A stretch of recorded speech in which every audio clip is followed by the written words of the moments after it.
I know we didn't take calls today, and we did it for a purpose. This last hour specifically, we were talking about heroes. And, think about who the heroes are today in our society.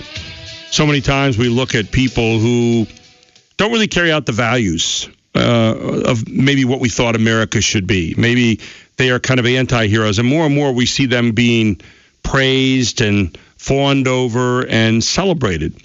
But, when I listened to this talk in the last hour about, a Clint Eastwood talking about the American Sniper and the movie that's out there that is being seen by so many people around this country, and the trials and tribulations of our military and what they go through.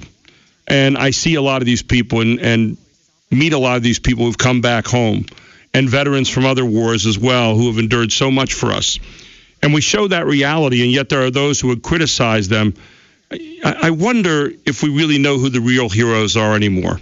Or when we look back, as Colonel Douglas Mastriano did here in this last segment, at a Sergeant York who single-handedly took over 100 Germans back under captivity and saved a number of people in his company, and yet a guy who was at war with himself over, is it right for me to kill anybody? Because we say, thou shalt not kill. And yet, in a moment, had to make decisions for the benefit of his company. And what was he to do? And I think it really talks about the conflict that so many of us have about war and peace and all those things that kind of collide in us on a regular basis. It's much like the conflict today, where we look at ISIS and we say, geez, we should kill these people. And yet at the same time, what happens if we kill people around them who aren't guilty? What happens if we go into some of the various hotspots of the world and we go after people? And what does that say about killing? So I think when we think about heroes right now and we look for heroes, where will we find them? Well, obviously, we look at sports. We're not going to find them there so much, and we're not going to find them in a lot of the places we used to think were places that heroes resided.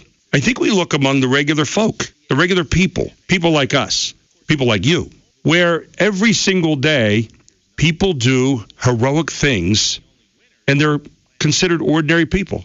People who are selfless in a moment where they could be selfish, and they step up and do something extraordinary instead of ordinary.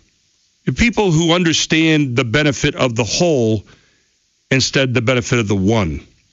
As I look around and try to find those people who are the heroes today, I'm reminded of people like a Sergeant York, who stood up for the whole and not for the one. It would have been much easier for him possibly to try to save himself, and yet that's not who the people are that serve our country. And so we thank them. That kind of heroism takes place probably all the time. When we see a man and a woman running into two towers coming down on 9/11, and they're running upstairs while others come downstairs, those are the people we look to for heroes. Did they have flaws? Did they have problems? Absolutely. But when it came a moment to help others and to look at the whole instead of the one, there they were. When it came to policemen and firemen and all those people that day, were people trying to take a plane back that was headed for Washington to hit the Capitol. It was the whole, not the one, that mattered.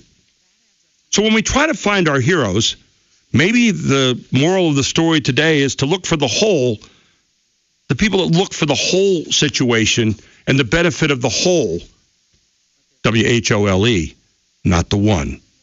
George Washington had a couple interesting things to say, and I use those as our quotes to end today. He said, when we assumed the soldier, we did not lay aside the citizen.